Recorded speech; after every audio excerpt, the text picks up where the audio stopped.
ibu dari anak-anak ibu sekalian, atau sekaligus menjadi anak dari orang tua. Nah, saya buka literatur sejarah yang kira-kira cocok untuk ibu-ibu dalam waktu yang kurang dari 1 jam ini. Maka saya mendapatkan satu kisah yang menarik. Kisah ini bagaimana pengorbanan seorang wanita dalam menghadirkan hidayah untuk anggota keluarga. Karena saya yakin tidak semua ummahat-ummahat yang di sini yang hari ini pakai cadar atau yang sudah berhijab syar'i, semuanya sudah suaminya sudah baik semuanya. Saya yakin sebagian mungkin masih ada yang untuk sholat saja masih disuruh, atau masih harus diingatkan, atau bahkan terkadang ada agak sedikit jomplang ini Bu, ketika satu sisi suaminya hijrah sudah lama, istrinya belum, atau istrinya duluan hijrah, paham, tertarik, tersentuh dengan ajaran-ajaran Islam, kemudian hijrah, yang satu suaminya tidak mendukung. Maka ada satu kisah menarik dalam sejarah Islam di mana seorang wanita, peran seorang wanita dalam menghadiahkan atau menghadirkan hidayah untuk orang-orang yang dicintainya. Maka ini sebagai contoh, nanti ini sebagai semacam stimulan atau batu loncatan agar kita lebih semangat lagi dalam menghadiahkan atau menghadirkan hidayah itu untuk orang-orang yang kita sayangi, entah itu anak kita, entah itu suami kita. Ehwanifidin asadukumullah. Kenapa demikian? Karena dua inspirasi yang membuat saya senantiasa suka berbagi ilmu itu.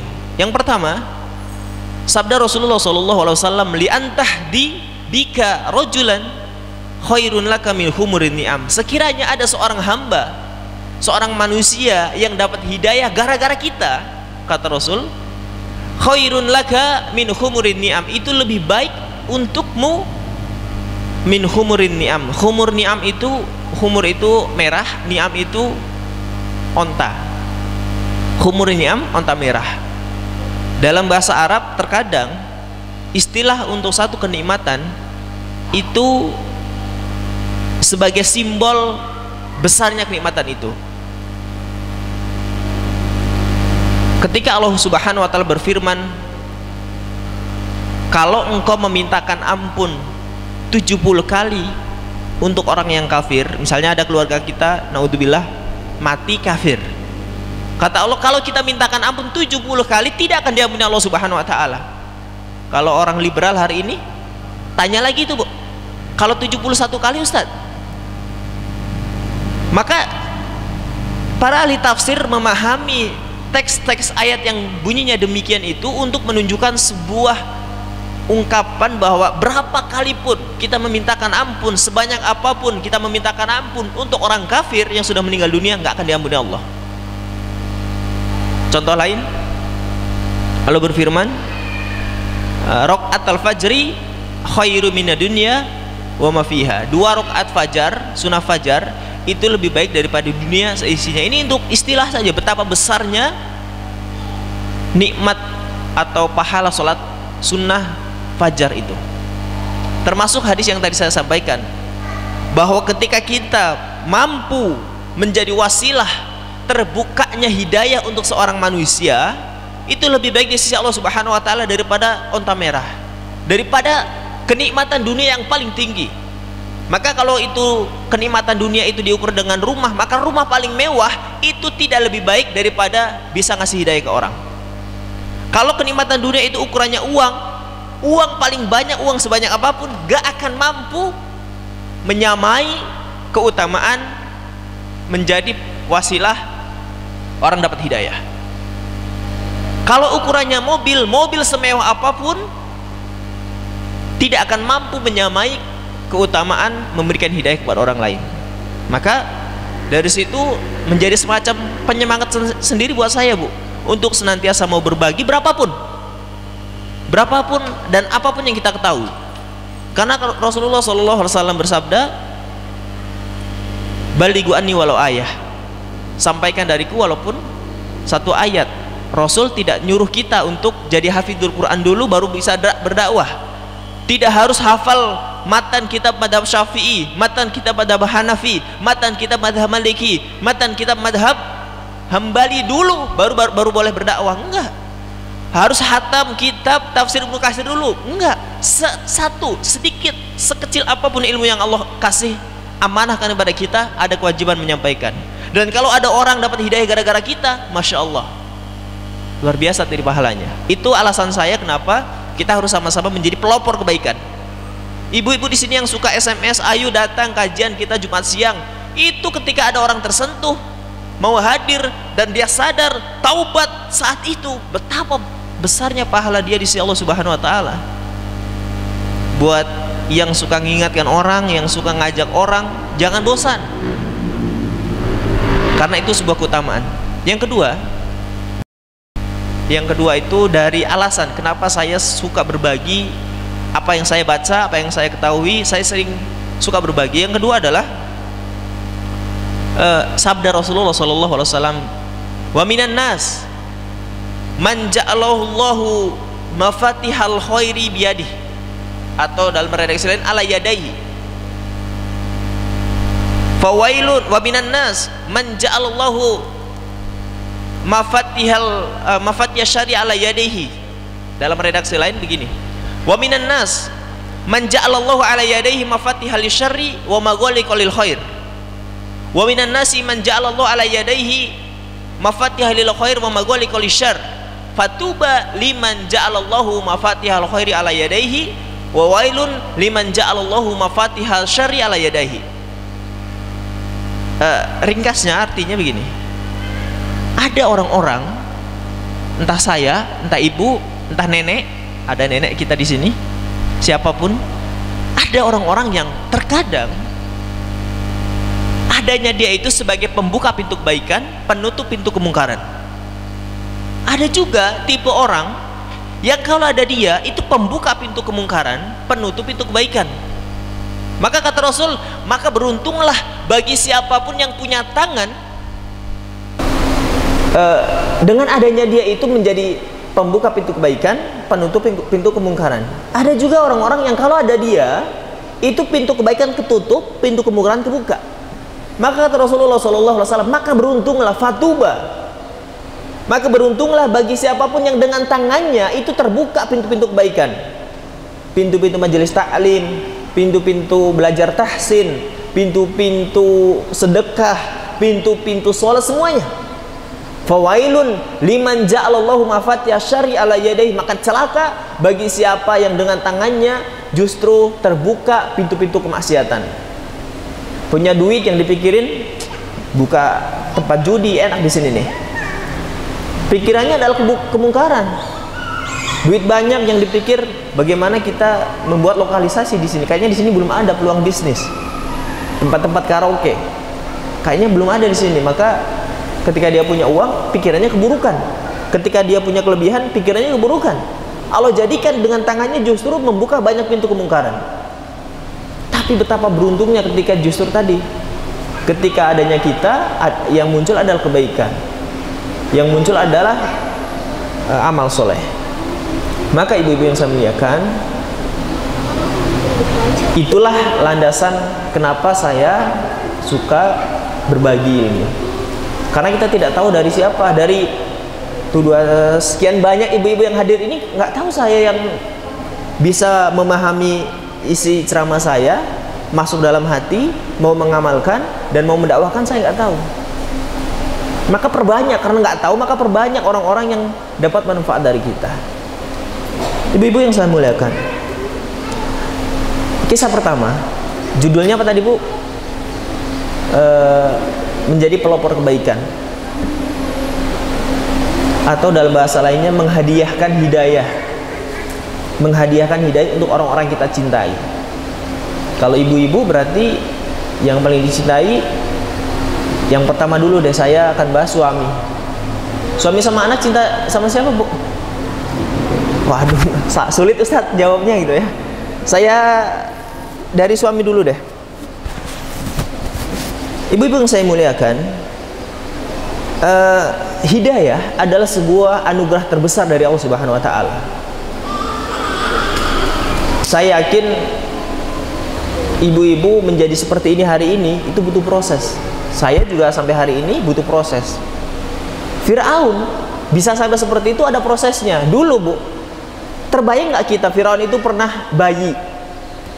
Fir'aun pernah bayi, pernah lucu-lucu, gemesin gitu ya. Ih Fir'aun ibaratnya gitu ya. Dicubit-cubit pipinya, dicium-cium sama orang, gemesin, nyenengin. Bertambah waktu, bertambah usia, tumbuh menjadi sosok manusia yang membangkang Allah Subhanahu wa taala. Kita dulu juga pernah bayi, pernah dicubit-cubit pipi kita, pernah dicium-cium sama nggak tahu siapa yang melihat kita. Kemudian bertumbuh hari, bertambah waktu, bertambah usia, sampailah kita pada titik ini. Dan kita tidak tahu akhir titik kita itu seperti apa.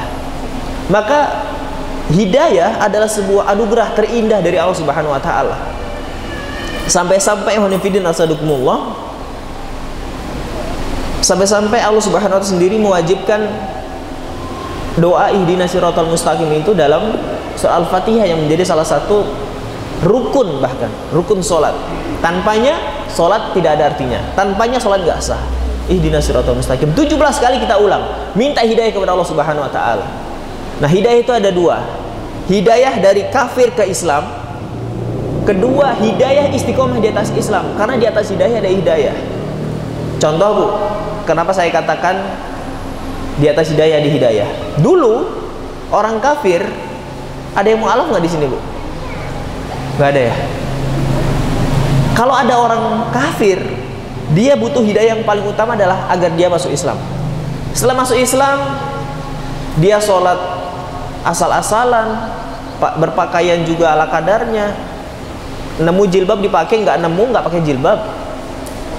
Itu proses. Sampailah dia pada titik meyakini bahwa hijab itu wajib. Akhirnya dia pakai berjilbab, tapi di luar rumah. Di dalam rumah, walaupun ada non mahram, sepupu misalnya yang bukan mahram kita buka hijab, kita buka jilbab. Berproses lagi sampai pada satu titik di mana kita betul-betul menjaga aurat kita dari pandangan wanita, pandangan laki-laki yang bukan mahram. Terus berkembang sampai kita betul-betul merasa bersalah ketika terlihat sedikit saja aurat kita. Dan sampai pada titik itu butuh hidayah. Sholat juga gitu Bu. Dulu orang nggak sholat biasa saja. Sekarang yang penting saya sholat. Mau waktunya kapan, awal waktu, akhir waktu, di rumah, di masjid sama saja katanya. Di pasar, kalau pulang kerja ada waktu sholat, saya sholat. Berubah lagi pada satu hidayah, saya harus sholat berjamaah, tapi masih masbuk. Imam rakaat kedua dia baru datang. Terus naik lagi hidayahnya, saya harus sholat berjamaah di masjid, nggak boleh masbuk. Terus hidayah itu sampai seperti itu, sampai pada titik ketika dia kehilangan kesempatan sholat berjamaah atau dia masbuk, betul-betul dia merasa bersalah. Nah, itu butuh proses. Makanya saya katakan tadi, hidayah adalah sebuah anugerah terindah dari Allah Subhanahu wa taala. Tapi sayangnya kita tidak bisa mewariskan hidayah. Mengajari boleh, bisa, tetapi apakah anak kita, istri kita, suami kita, keluarga kita nerima? Wallahu alam. Sebagai satu contoh, ibu mungkin bisa ngajarin, nak, sholat itu begini caranya. Niat, takbiratul ihram, baca istiftah, Al-Fatihah, surat pendek, ruku, bacaannya begini-begini sampai salam, ibu bisa ajarkan semuanya. Tapi bisakah ibu ajari anak cara khusyuk? Gak bisa. Khusyuk tidak bisa diajarkan. Khusyuk harus dikejar, harus dicari, harus diusahakan. Nah, hidayah kita mungkin bisa mengajarkan kepada anak kita. Anak siapa ini? Mungkin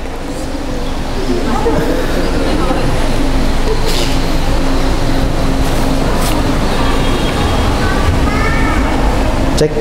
Baik. Kita mungkin bisa mengajarkan tadi bagaimana cara mendapatkan hidayah, tapi masalah hidayah, taufik Allah Subhanahu wa taala yang memberikan. Kita hanya berusaha. Makanya tadi kita akan mempelajari bagaimana dalam sejarah pernah terjadi perjuangan seorang wanita dalam memberikan hidayah kepada suaminya. Ibu-ibu yang saya muliakan, Ibu-ibu mungkin tahu, kisah pertama adalah kisahnya Ummu Hakam. Ummu Hakam ini siapa? Menantunya Abu Jahal. Abu Jahal ini punya anak namanya Ikrimah. Abu Jahal punya anak namanya Ikrimah. Ikrimah punya istri namanya Ummu siapa tadi? Siapa? Ummu Hakam. Baik. Dulu Bu, Abu Jahal dengan anaknya satu tipe, sama-sama memusuhi Islam. Ikrimahnya iya, Abu Jahalnya iya. Abu Jahal menghabiskan waktunya untuk memusuhi Islam, Ikrimah juga. Abu Jahal menghabiskan hartanya untuk menghancurkan Islam, Ikrimah juga. Abu Jahal menghabiskan waktunya untuk menghancurkan Islam, Ikrimah juga. Ikrimah dan bapaknya ini satu tipe. Dulu, saking jahatnya Ikrimah, Abu Jahal kita lewati dulu, karena saya akan bercerita bagaimana perjuangan Ummu Hakam dalam memberikan hidayah kepada Ikrimah.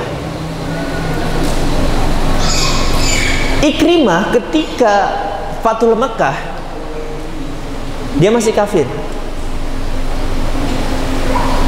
Kata Rasulullah, siapapun yang ingin selamat, maka silahkan berlindung silahkan masuk ke masjid atau masuk ke rumahnya Abu Sufyan, kecuali namanya bla bla bla. Diberikan daftar nama oleh Rasulullah. Kalau kalian ketemu orang-orang ini, bunuh dia, walaupun harus ketika mereka bersembunyi di belakang atau di balik kiswah Ka'bah. Salah satu nama yang di situ disebut adalah Ikrimah. Saking jahatnya Ikrimah, saking memusuhinya terhadap Islam, sampai nggak ada ampun. Sama Rasulullah udah masuk daftar DPO, daftar pencarian orang di masa Rasulullah yang boleh dibunuh walaupun dia berlindung di kiswah Ka'bah adalah Ikrimah. Yang lain, kalau masuk rumah Abu Sufyan selamat, kalau masuk masjid selamat, kecuali nama-nama tertentu. Salah satunya Ikrimah. Maka mendengar berita ini, ketika Fathul Mekah, Ikrimah betul-betul merasa takut. Akhirnya Ikrimah kabur dari Mekah menuju Yaman. Ibu tahu kalau peta Jazirah Arab itu antara Mekah dan Yaman itu dibatasi oleh Laut Merah. Pergi ke tepian Laut Merah, Ikrimah ini kemudian naik kapal. Kapal itu nahkodanya ke orang Islam. Dan tentu Rasulullah tahu kemana Ikrimah ini pergi. Sampailah Ikrimah ke Yaman, lari dari ancaman kematian Rasulullah SAW. Dan saat itulah istrinya masuk Islam. Istrinya Ikrimah, Ummu Hakam itu masuk Islam ketika Fathul Mekah. Maka Ummu Hakam merasa ada nilai-nilai kebaikan yang bisa didapatkan dari suaminya, sehingga Ummu Hakam meminta kepada Rasulullah memberikan dispensasi agar melindungi Ikrimah. Wahai Rasul, suami saya itu di Yaman. Kalau engkau mau memberikan dispensasi atas hukuman kematian suami saya akan ke Yaman memujuk agar Ikrimah masuk Islam. Kata Rasul, boleh. Bayangkan Bu, dari Mekah ke Yaman seorang wanita berjalan dengan budak laki-lakinya. Bukan perjalanan yang mudah. Hari ini mungkin naik pesawat sampai ini, kita menjemput bagaimana Ummu Hakam melakukan perjalanan ke Yaman hanya untuk mengajak Ikrimah masuk Islam. Padahal kalau pikiran kita, dia kan kafir, musuh Rasul. Ya sudah, cerai saja, kita cerai saja, suami yang lebih soleh, sahabat-sahabat yang lebih mulia, lebih banyak saat itu.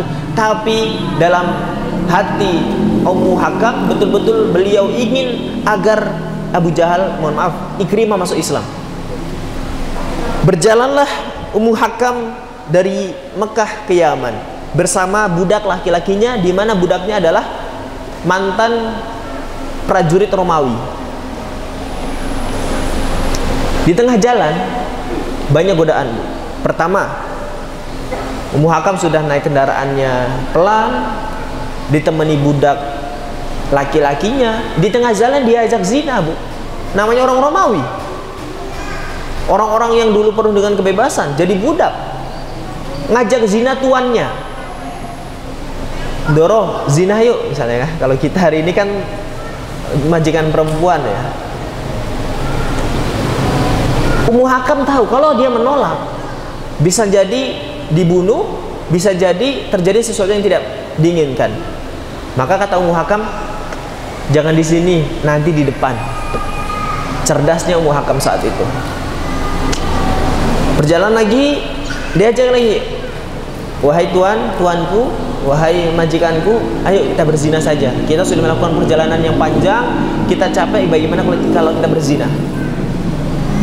Kata Ummu Hakam, nanti di depan saja.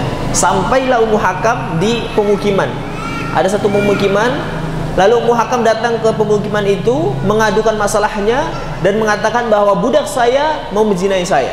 Tolong tangkap. Akhirnya ditangkap. Budaknya ditangkap oleh satu kaum, satu suku yang beliau temui, lalu diikat budaknya, dan Ummu Hakam melanjutkan perjalanan sendirian ke Yaman. Sampai Yaman, akhirnya beliau bertemu dengan Ikrimah bin Abu Jahal.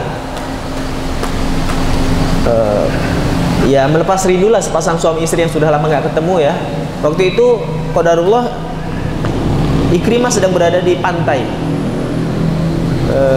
Setelah dipanggil, berceritalah, saya sudah masuk Islam, ayo kita pulang ke Mekah. Saya ini sudah masuk daftar vonis mati oleh Rasul, nggak mungkin pulang ke Mekah. Saya sudah minta dispensasi, ke Rasulullah SAW. Akhirnya mau, Bu. Abu Hakam, Ikrimah pulang bersama istrinya ke menemui Rasulullah SAW. Dan saat di Mekah beliau masuk Islam. Lalu datang ke Rasulullah SAW. Apa yang beliau katakan? Wahai Rasul, sungguh dulu ketika saya kafir, saya gunakan harta saya untuk menghancurkan Islam. Maka mulai hari ini saya akan lipat gandakan harta saya yang akan saya gunakan untuk memperjuangkan Islam. Wahai Rasul, ketika dulu saya masih kafir, saya gunakan pikiran saya untuk memikirkan bagaimana agar Islam itu hancur. Maka mulai hari ini saya akan lipat gandakan pikiran saya untuk berpikir bagaimana Islam bisa jaya. Wahai Nabi, dulu tenaga saya habiskan untuk bagaimana Islam itu hancur. Hari ini berkali-kali lipat saya akan lipat gandakan kekuatan dan tenaga saya agar saya bisa membalas hutang-hutang saya ketika saya kafir. Gitu. Akhirnya apa? Qadarullah, akhirnya Ikrimah, beliau menjadi salah satu panglima yang terbunuh pada salah satu peperangan Rasulullah SAW. Beliau menjadi seorang syahid. Pertanyaannya, Bu, kalau Ummu Hakam nggak kesana, gimana coba nasibnya? Bagaimana nasib keimanan Ikrimah bin Abu Jahal? Artinya saat itu peran seorang wanita, peran seorang istri dalam menghadiahkan hidayah untuk suami tercintanya betul-betul butuh perjuangan. Tetapi ketika Allah takdirkan dengan wasilah Ummu Hakam, suaminya bisa masuk Islam, pahala yang luar biasa terhadap Ummu Hakam. Nah, hari ini kan kita tahulah suami kita masing-masing seperti apa. Kalau memang sudah hijrah, sudah istiqomah, kuatkan dalam keistiqomahan. Kalau memang belum, ambil peran dalam menghadiahkan hidayah itu untuk suami, karena tidak menutup kemungkinan. Tadi malam dinasihati nggak bisa, mana tahu nanti pada asar bisa, pada asar belum bisa, mana tahu nanti malam pada isya bisa, terus sampai akhirnya lepas hujah kita di hadapan Allah Subhanahu Wa Taala. Ketika mungkin kita ditanya, kenapa suamimu nggak kamu nasihati, mau jawab apa kita? Sama para laki-laki juga seperti itu. Kalau saya nasihati laki-laki juga sama. Poin pertama ini adalah bagaimana kesungguhan seorang istri dalam menghadiahkan hidayah untuk suami tercintanya. Kisah yang kedua masih terkait dengan hadiah hidayah adalah kisah yang terjadi pada Khalid bin Walid. Kita tahu yang membuat salah satu Rasulullah SAW itu kalah di perang Uhud adalah Khalid, karena saat itu Khalid masih kafir. Dan sama Bu, Khalid masuk Islamnya itu pasca Fathul Mekah, berarti sekitar 8 Hijriah ya.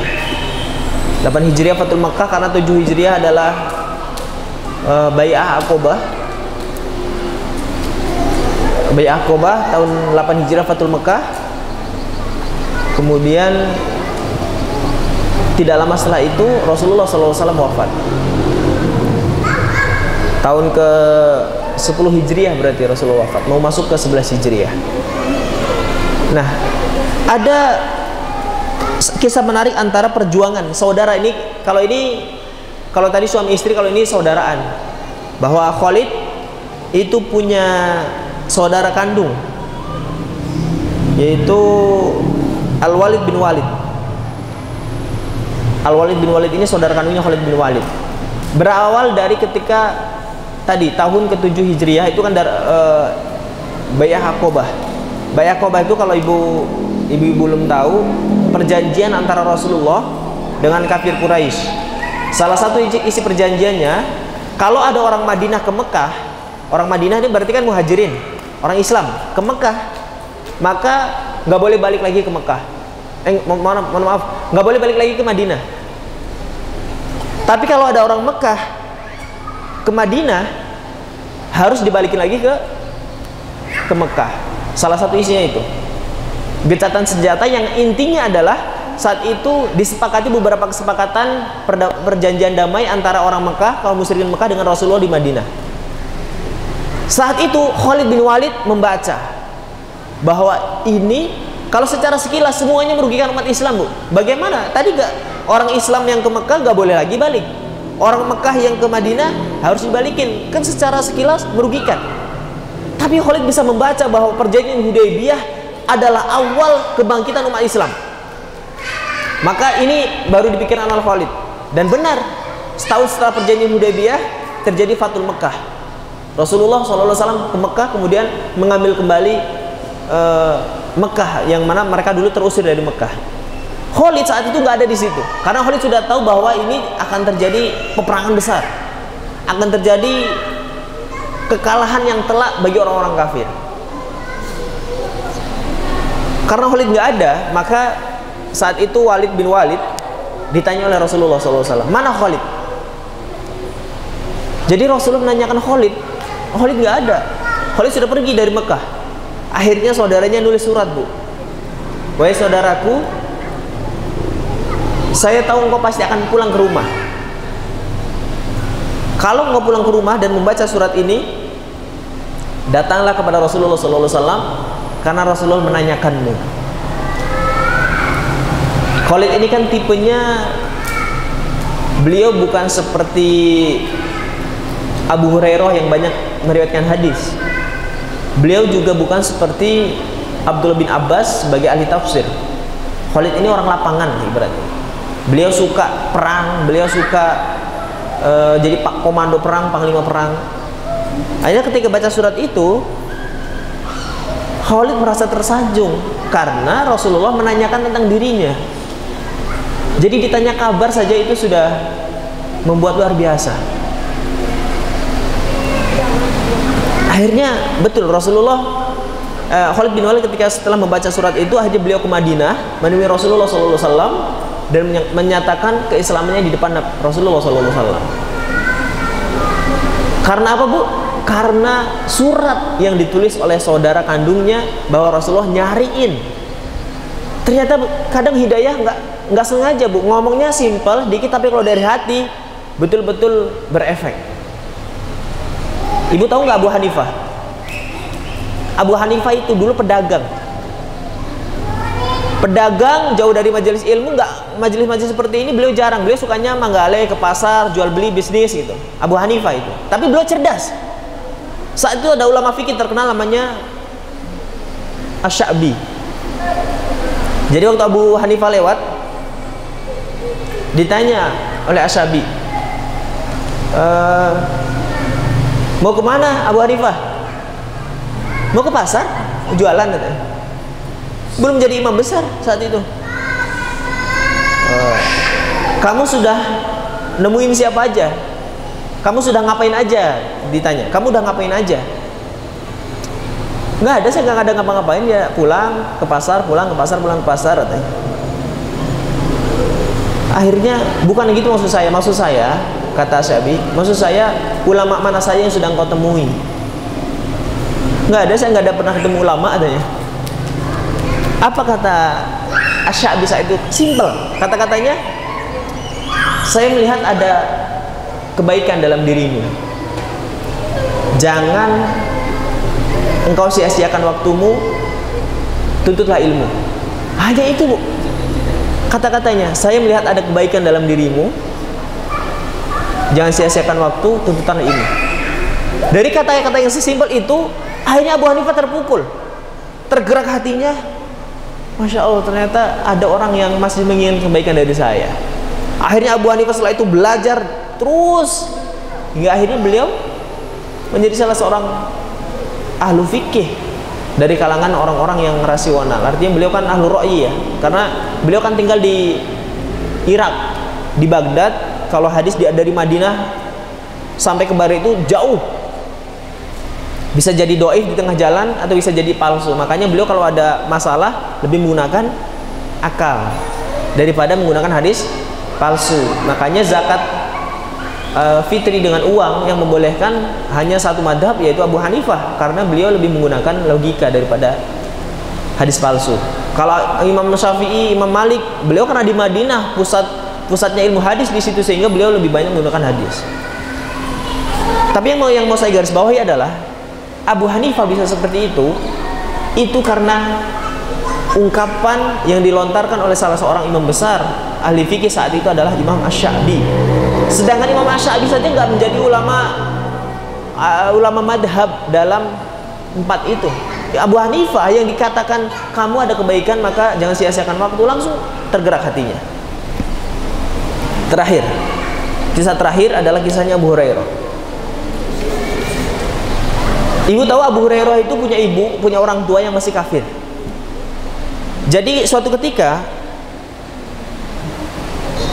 bekas minuman Rasulullah itu diberikan oleh Abu Hurairah ke ibunya. Wahai ibu, ini adalah minuman Rasulullah SAW, bekas minuman Rasul. Maka kata ibunya, intinya adalah kata-katanya menghina dan tidak sudi minum bekas minuman Rasulullah SAW. Dihina Rasulullah. Saat itu Abu Hurairah betul-betul terpukul, Bu. Kenapa terpukul? Satu, yang dihina adalah orang makhluk yang paling beliau cintai. Siapa? Rasulullah SAW. Yang menghina adalah sosok yang juga paling beliau sayangi, ibunda tercinta. Ini dua orang yang dicintai saling menjatuhkan, ibundanya menghina Rasulullah SAW. Akhirnya betul-betul Abu Hurairah sedih, Abu Hurairah menangis, datang ke Rasulullah SAW. Wahai Rasulullah, saya sedih. Kenapa? Ibundaku menghinamu. Doakan saya wahai Rasul. Doakan khusus untuk ibu saya agar dapat hidayah. Akhirnya betul, Rasulullah SAW mendoakan hidayah untuk ibunda Abu Hurairah radhiyallahu anhu. Hilanglah sedikit kesedihan Abu Hurairah. Kenapa hilang? Karena ibundanya dapat doa khusus dari Abu Hurairah, dari Rasulullah SAW. Akhirnya pulanglah ke rumah Abu Hurairah, ketuk pintu. Ketika ketuk pintu nggak dijawab sama ibunya. Lama ditunggu, Abu Hurairah suruh nunggu di depan pintu. Dan ternyata saat itu, ibu-ibu sekalian, ibundanya itu habis mandi junub. Bukan mandi junub, mandi besar, ya mandi janabah kalau dalam bahasa fikihnya. Karena dia saat itu sudah masuk Islam, kemudian mandi besar, mandi janabah, kemudian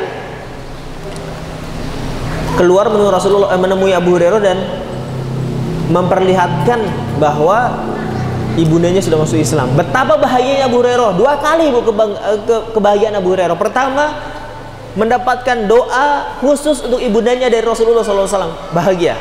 Sampai rumah melihat Rasulullah, melihat Abu Hurairah radhiyallahu anhu, melihat ibundanya itu sudah masuk Islam, doa yang didoakan oleh Rasulullah langsung terkabulkan saat itu juga. Maka bahagialah 2 kali Abu Hurairah. Bayangkan, seorang ibu dapat hidayah melalui perjuangan anaknya, mungkin selama ini menasihati nggak mampu, datang ke Nabi minta didoakan, diijabahi Allah Subhanahu wa taala. Maka ikhwan fillah asadukumullah, banyak cara dalam menghadiahkan hidayah. Nasihat, perjuangan, tapi jangan lupa satu hal sebagaimana yang dilakukan oleh Abu Hurairah, yaitu mendoakan siapa yang ingin kita berikan hidayah. Doakan suami, doakan anak, doakan ibu, doakan ayah, doakan orang-orang yang kita cintai yang mungkin hari ini belum dalam naungan hidayah Allah Subhanahu wa taala. Dan sebagai penutup, kalau kita bisa seperti itu, kita akan mendapatkan satu keutamaan yang luar biasa dari Allah Subhanahu wa taala, berupa keutamaan yang melebihi kenikmatan dunia sehebat apapun. Mudah-mudahan kita termasuk orang-orang yang ditakdirkan Allah Subhanahu wa taala sebagai pembuka pintu-pintu kebaikan, dan kita berlindung kepada Allah Subhanahu wa taala dari golongan hamba-hamba yang menjadi wasilah terbukanya pintu kemungkaran. Wallahu a'lam bishawab.